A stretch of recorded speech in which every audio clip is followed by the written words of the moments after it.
अभी की एक बहुत बड़ी दर्दनाक खबर हम आपको दिखा रहे हैं, जिसे सुनकर के शायद आपके पैर तले से जमीन भी खिसक जाएगी। आपको बताते चले कि अभी हम लोग पश्चिमी चंपारण जिले जो कि बिहार के उप मुख्यमंत्री श्रीमती रेणु देवी जी का गृह जिला है, उसके रामनगर थाना क्षेत्र के डेनमरवा गांव में मौजूद हैं। और यहाँ से सबसे बड़ी दर्दनाक खबर तो यह है कि यहाँ पे एक 23 वर्षीय युवक की सौ मिली हुई है पेड़ से लटकते हुए।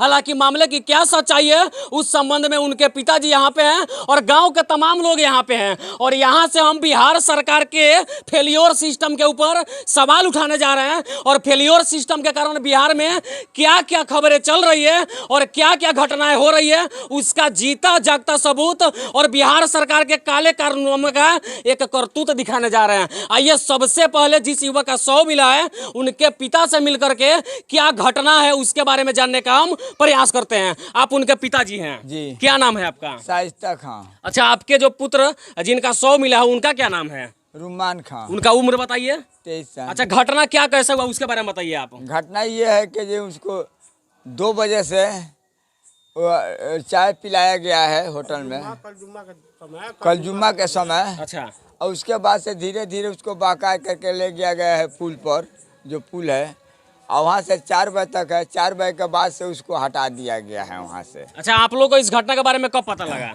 हम सुबह 5 बजे सुबह में पता लगा। हाँ, लेकिन हम लोग खोजने लगे 8 बजे से। अच्छा, आप लोग रात से ही खोज रहे थे? रात से, लेकिन पता सुबह में लगा। कैसे पता लगा चाचा? हम लोग गए उधर खोजने के लिए, तो पता लगा। हाँ। अच्छा, जब आप घटना स्थल पे स्पॉट पे जब पहुंचे था उस समय वहाँ की परिस्थितियाँ क्या थी उसके बारे में बताइए। उसका परिस्थिति ये था कि जहाँ घटना हुआ था उससे 200 मीटर दूरी पर आम का एक कच्चा आम था। वहाँ पर उसको ब्लेड मार दिया गया था गर्दन पर। वहाँ गिरा है ब्लेड उस आम पर। वहाँ से उसको भागते वहाँ दबाया गया है। वहाँ से भागते फिरते हुआ आया है और जो हत्यारा है उसका चप्पल उसी जगह छूट गया है, उसी फुलवारी में। वो फुलवारी जो है सिकटा मठ का है। यानी कहीं ना कहीं आप लोगों के हिसाब से उस बच्चे को जबरदस्ती मारा गया है। हाँ, जबरदस्ती। और जो घटना किया है उसका भी चप्पल वहाँ पर गिरा हुआ है। यानी कि सातिर कितना भी होशियार क्यों ना हो, स्पॉट पे कुछ ना कुछ अपना सबूत जरूर छोड़ ही जाता है, जिसका जीता जगता सबूत ही चाचा बता रहे हैं जिनके पुत्र की हत्या हुई है। हमारे साथ यहाँ पे बहुत सारे ग्रामीण हैं और रात का समय और रात्रि में हम यहाँ से खबर कवरेज कर रहे हैं और सभी लोग मोबाइल का टॉर्च जला करके हमें सहयोग कर रहे हैं। कम से कम ये तो सच्चाई दिखाने के लिए लोग हमें सपोर्ट कर रहे हैं और गाँव के कुछ और लोग इस घटना के बारे में जानने का हम प्रयास करते हैं। घटना के बारे में आपको विशेष क्या जानकारी उसके बारे में बताइए। मेरा भतीजा है, ठीक है। हम लोग को सुबह में मालूम पड़ा, वहाँ पर गए हम लोग तो बड़ी लाश में लटका हुआ था। लटका हुआ मिला पीट करके। अच्छा, उसको पूरा जो डाल से नीचे जो उसका पैर था उसको थूर दिया गया, बाजा मार करके फोड़ दिया गया था। अच्छा, प्रशासन अभी तक क्या कार्रवाई की है? प्रशासन तो अभी FIR हुआ है।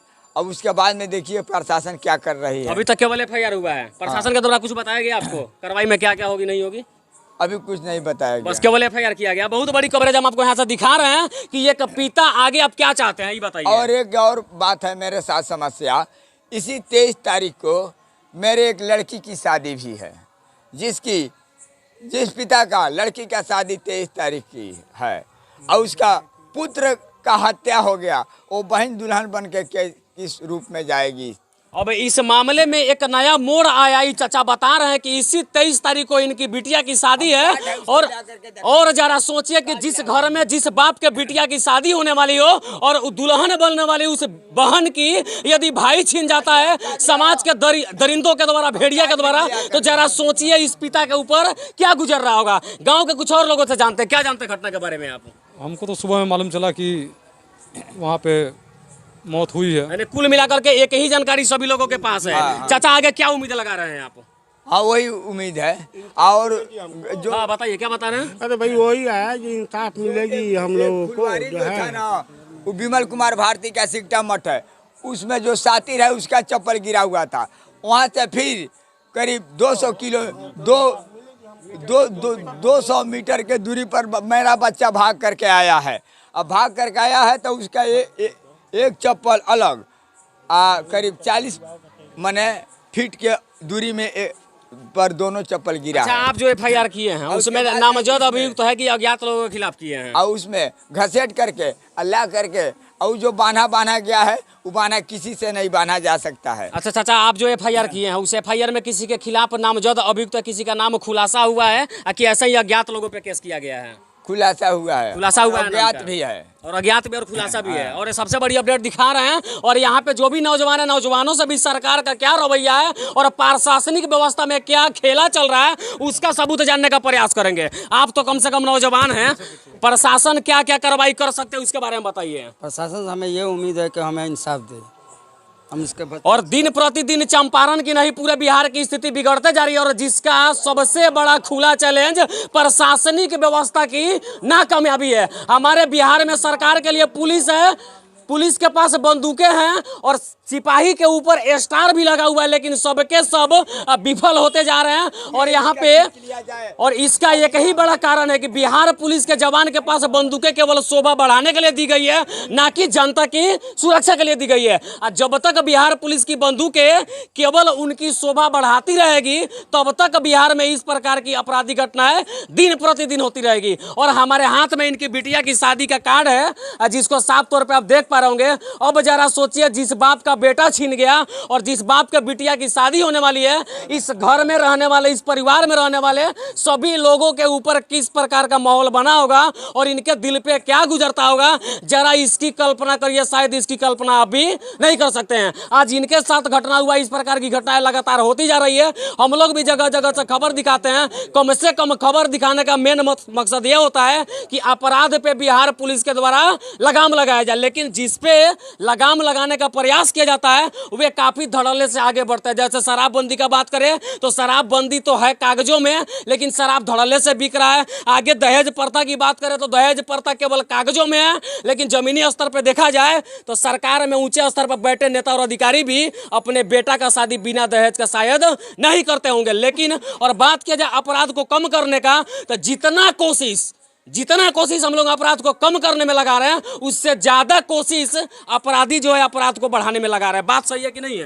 एकदम यदि जिस दिन से मैं दावे के साथ ये बात कर रहा हूं कि जिस दिन से बिहार पुलिस की बंदूकें गोली उगलना शुरू कर दी ना, अपराधियों की फट जाएगी और उस दिन से अपराध की घटनाएं शायद धीरे धीरे कम हो जाएगी। लेकिन ऐसा नहीं होगी, क्योंकि सरकार निकम्मी है और पुलिस वालों को भड़वा बना करके रखी है। यदि बिहार पुलिस के जवानों के अपने औकात पे छोड़ दिया जाए और पुलिस की बंदूकें गोली उगलना शुरू कर दे तो शायद बिहार में अपराधियों की फट जाएगी और जो कथित तौर पे बड़े बड़े गुंडे कहलाते हैं उनकी भी फट जाएगी और कोई भी अपराधी अपराध करने से पहले 100 बार नहीं 1000 बार सोचेगा। लेकिन सरकार निकम्मी है। सरकार को भी पता है कि यदि हम बिहार पुलिस को छोड़े और इनकाउंटर शुरू हुआ तो बिहार में कोई दूसरा मुद्दा नहीं बचेगा जिसको लेकर के हम चुनाव लड़ने का प्रयास करेंगे। और यही सच्चाई हम यहाँ से दिखा रहे हैं और पुलिस की विफलता और निकम्मी सरकार की असफलता को दिखाने का हम प्रयास कर रहे हैं। बाकी इस पिता के पुत्र छीने जाने के बाद में इनकी बिटिया के शादी है, इनके दिल पे क्या गुजरता होगा, इसके बारे में आपका क्या विचार कहता है,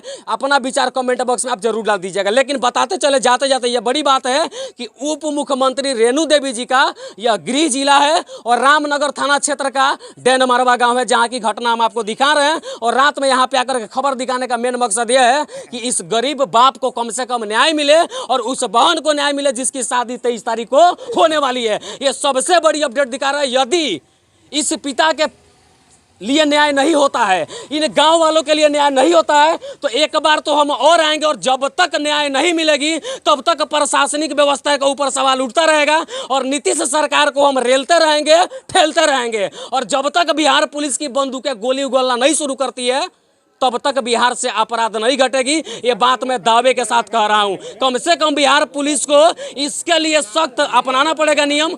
और बिहार पुलिस में कहीं कहीं पे एक आध फिल्मी स्टाइल का सिंगम अधिकारी भी होना जरूरी है, जो निकम्मी सरकार की बात नहीं सुन के इंसानियत के नाते से अपराधियों के ऊपर गोली फायर करे। यदि 2-4 भी फायरिंग इस तरह से हो जाती है और 2-4 कथित तौर पे बड़े बड़े गुंडे मरते हैं तो बाकी सारी गुंडों के ऐसा ही फट जाएगी। और यही गाँव के जगह से हम आपको यह अपडेट दिखा रहे हैं और आगे क्या अपडेट आती है उसको भी दिखाने का हम प्रयास करेंगे। आगे की और अपडेट के लिए आप देखते रहिए पुजारी मीडिया नेटवर्क। तब तक के लिए जय हिंद।